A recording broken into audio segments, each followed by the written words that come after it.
Salam əziz şagirdlər, bugün mən 9-cu siniflər üçün OTK buraxılış sınağının izahını verəcəm. 57-ci suala baxırıq. İlk öncə bilirik ki, ofdan əvvələ baxmalıyıq. Ofdan əvvəl gələn söz cəmdirsə, qarşısında qeyri-müəyyənlik artiklı işlənməz. Bilirik ki, qeyri-müəyyənlik artiklı yalnız sayılan tək isimlərlə işlənir. Bunun üçün bir səhvdir, bir olan variantlarımızı çıxaq. 2 yanlışdır. Information sayılmayan isimdir və sayılmayan isim cəmlənməz. Cavabımız E variantı və 6 da yanlışdır. Çünki foniçə sayılmayan isimdir və sayılmayan isimlər heç vaxt cəmlənmir. 3, 4, 5 E variantı doğru cavabdır. 58-ci suala baxırıq. Made kompleks obyekt quruluşudur bu. Made özündən sonra sadə feil istəyir. Birinci qrup feillərdəndir. Cavabımız B variantı. 59-cu suala baxırıq. Tərcümə əsaslı sualdır. Sənin layihənin sloqonu, kəçi yadda qalan olmalıdır. Yəni çox hər kəsin yadında qalmaq üçün cavabımız B variantı. 60-cı suala baxırıq. Sifət zərf mövzusudur.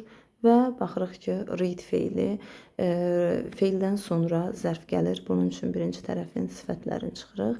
İkinci tərəfdə sim feili özündən sonra sifət istəyən feillərdəndir. D variantı da yanlışdır. Və excited yoxsa exciting. Əgər insana aiddirsə, bilirik ki, sifətlərin sonuna edi, cansıza aiddirsə, ing əlavə olunur. Burada da this hobby, bu hobbydən söhbət gedir. Cansız olduğu üçün ing-li sifət götürürük. Cavabımız E variantı. 61-ci suala baxırıq. B variantı yanlışdır. Will be able to olsa doğru olardı. Digər variantların qrammatik cəhətdən hər biri doğrudur. Sadəcə məntiqi cəhətdən fikir versək, 4 variantın 3-ü inkar, biri təsdiqdirsə, bir dənə təsdiq cavabı götürməliyik. Cavabımız D variantı. 62-ci suala baxırıq.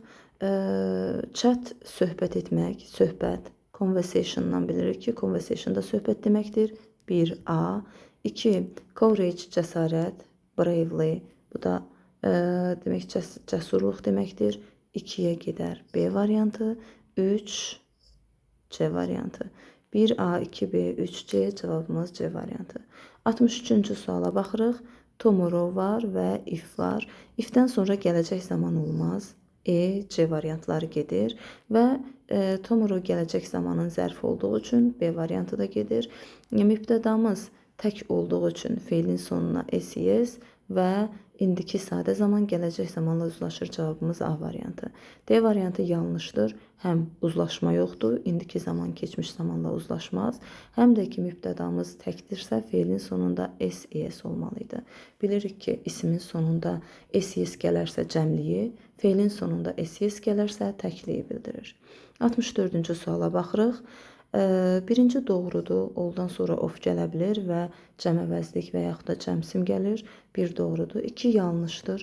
Everydən sonra of gəlməz. 2 olan variantlarımızı çıxırıq və 5 də yanlışdır. Çünki cümləmiz sual cümləsidir. Sual və inkar cümləsində sam və törəmələri işlənməz. Cavabımız 1, 3, 4, B variantı. 65-ci suala baxırıq. Əgər mübtədamız törəmə əvəzlikləridirsə, xəbərimiz tək olardı. Likes olsa doğru olardı. 1 yanlışdır. 2 doğrudur. Mübtədamız gerund və ya məsdər olarsa, xəbərimiz tək olur. Burada da tək xəbərdir. 2 doğrudur. 3 yanlışdır. Mübtədamız sayılmayan isim olarsa, xəbərimiz tək olar. Ar yox, iz olsa doğru olardı. 4 doğrudur. Mübtədamız gerunddur. Xəbərimiz də təkdir. Cavabımız 1, 4, B variantı. 66-cı sualda antonimi soruşur və altından xətt çəkilən sözə diqqət etməliyik. Gülməli, şən, antonimi serious, ciddi. 67-ci suala baxırıq. Passive voice məchul növdür. Məchul növü tapmaq üçün ilk öncə tamamlığı tapmalıyıq. Tamamlıq feildən sonra gələn sözdür. A lot of new projects. Və cümləyə baxırıq. Zamanına diqqət edirik ki, keçmiş zamandadır. Mübtədamız cəmsim olduğu üçün to be-nin keçmiş zaman forması V-dən istifadə edirik və feilin keçmişi. A variantı yanlışdır. V-lə bin işlənməz. Bin yalnız bitmiş zamanlarla işlənir. B variantı yanlışdır. bizə feilimiz keçmiş zamanda lazım idi. Burada davam edici zamanda veriblər. C variantı doğrudur. To be və keçmişdə olan feilimiz var. D variantı cümlə keçmiş zamandadırsa indiki zaman olmaz. E variantı were being, bu keçmiş davam edici zamanın məhsul növüdür. Bizə keçmiş sadə zamanın məhsulu lazım idi. 68-ci sualda sinonimləri soruşur. Bir doğrudur, hər ikisi müxtəlif, fərqli deməkdir. 2 doğrudur, nervous, angry, əsəbi və 5 essential, necessary, vacib. Cavabımız 1, 3 və 5. 69-cu sualda short tekstlərdir. Deyir ki, şirkət yeni, rahat və geniş ofis istəyir, yəni axtarır. Bu sakit yerdə və gündəlik görüşlər üçün uyğun olmalıdır. Asan ictimai nəqliyyatdan istifadə və sairələr. Demək, mətnə əsasən biz başlıq seçməliyik. A variantı yanlışdır. Burada wide, geniş ofis istəyir. Amma variantda isə small, balaca deyir. Bunun üçün səhvdir. B variantı doğrudur. B variantı. Çünki yəni gündəlik görüşlər üçün uyğun olmalıdır deyir. Mətndə də elə idi. C variantı köhnə stildə deyir. Bir yer axtarır, elə bir şey yox idi. D variantı not interested deyir, maraqlanmır. Bu da səhvdir. Ümumiyyətcə, əgər mətndə və ya short tekstlərdə düz istəyirsə, adətən inkarları çıxmalıyıq. E variantı yenə inkardır. Heç baxmadan çıxırıq. Cavabımız B variantı. 70-ci sual yenə də short tekstlərdir. Ümumiyyətcə, yenə deyirəm, adətən, həmişə yox, adətən əgər bizdə mətndə və tekstdə doğru cavab istəyirsə, inkarları çıxırıq. Təbii ki, mətni tərcümə eləmək şərti ilə. Yəni, mən tərcümə eləmişəm, bilirəm ki, A variantı səhvdir, çünki inkardır yenə. B variantı yenə də not inkarlıq var. C variantı doğru istəyirsə heç vaxt, adətən daha doğrusu, only olan variantları çıxmalıyıq. D variantı bizim doğru cavabımızdır. Deyir ki, noyabrın 10-unda açılacaq bu kursun təşkil etdiyi proqram doğrudur. E variantında isə burada yalnız deyir kurs elmi kursdur, amma müasir klub yalnız demək elmidir, amma burada belə bir şey yoxdur. Cavabımız D variantı. 71-ci suala baxırıq və mətni oxumaq lazımdır. Amma biz bilirik ki, mətin yazılıb Mr. Simsə və mətni yazan isə Fred Johnsondur. Və mətndən də görürük ki, mətndə təşəkkürlük var. Təşəkkür edir ki, məni keçən həftə sonu ailənizdə qonaq etmisiniz, şəhəri gəzdirmisiniz və s. və axır. A variantı yanlışdır. Deyir ki, Fredin ailəsi çox yaxşı vaxt keçirmişdir, amma burada Fred əslində bu ailədə vaxt keçirmişdir. Ona görə A variantı yanlışdır. Ümumiyyətcə B variantı yenə deyirəm, adətən məntiqi cəhətdən yanaşsaq, inkarları çıxmalıyıq. B variantı yanlışdır. C variantı deyir ki, cənab Simsin qonaqpərvərliyi haqqında minnətdarlığını bildirir. Baxırıq ki, Fred öz minnətdarlığını bildirir. Ailəsinin qonaqpərvərliyi üçün və yaxud da özünün qonaqpərvərliyi üçün. C variantı doğrudur. E variantında deyir ki, Simislər biznes səyahətinə getmişdi keçən həftə. Bu da yanlışdır. E variantında İtaliyada uzun müddət vaxt keçirmişdir. Yəni yanlışdır. Cavabımız C variantı. Və növbəti mətndir. Mətni yazmaq üçün oxumaq lazımdır, amma mətni yazmağın asan yollarına da baxaq. Mətnimiz ispanaq haqqındadır.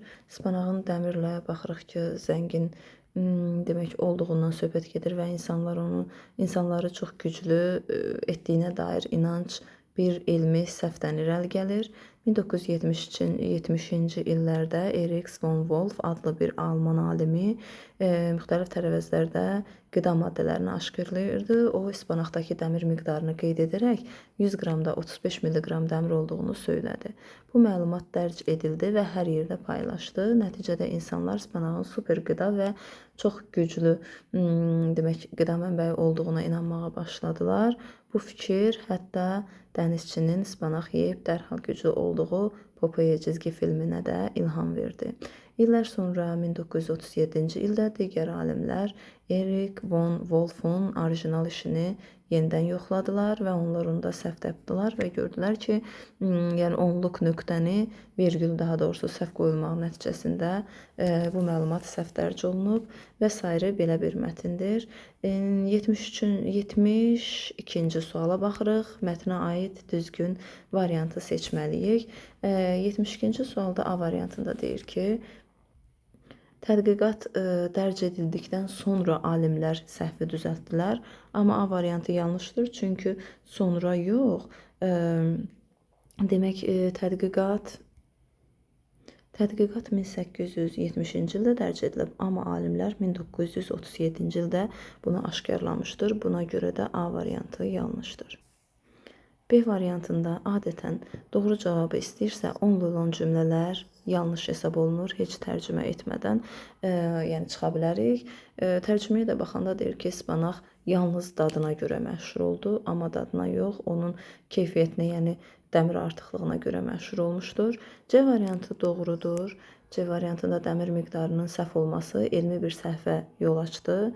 D variantında Popeye cizgi filmi yaradılmazdan əvvəl aşkar edilmişdir, amma bu cizgi filmi bundan ilhamlanıb və bunun yaradılandan sonra aşkar edilmişdir. E variantı isə deyir 19-cu əsrdə yəni kəşf olunmuşdur. Bu yalnız yox, 18-ci əsrdə demək dərc olunmuşdur, kəşf olunmuşdur. Cavabımız C variantı.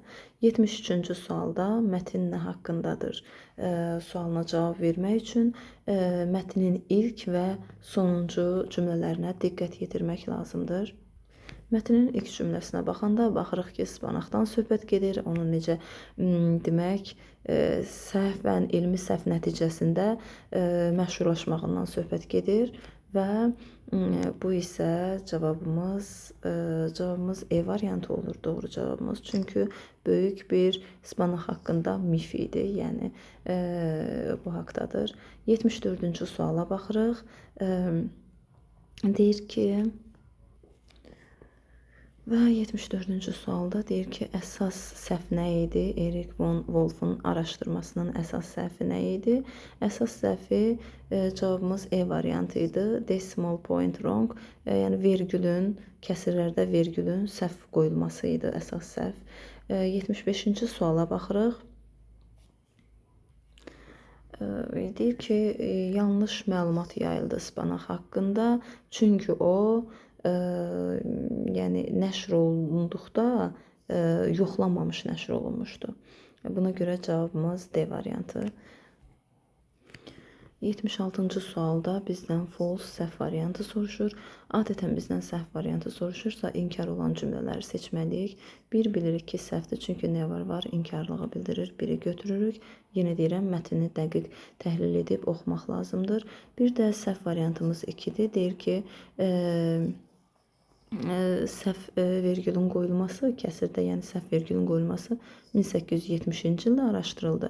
Amma 1870-ci ildə o nəşr olunmuşdu. 1937-ci ildə alimlər bunun səhv olduğunu aşkarladı. Səhv cavabımız 1, 2. Və digər suallarımız dinləmə suallarıdır. Dinləmə suallarını, dinləməni asan yazmağın yollarını dinləməni əldə edib sizin üçün paylaşacağım. Ümid edirəm ki, izahlarım sizin üçün faydalıdır. Əgər izahları faydalıdırsa, bəyənməyi və şərh yazmağı unutmayın. Hər kəsə uğurlar.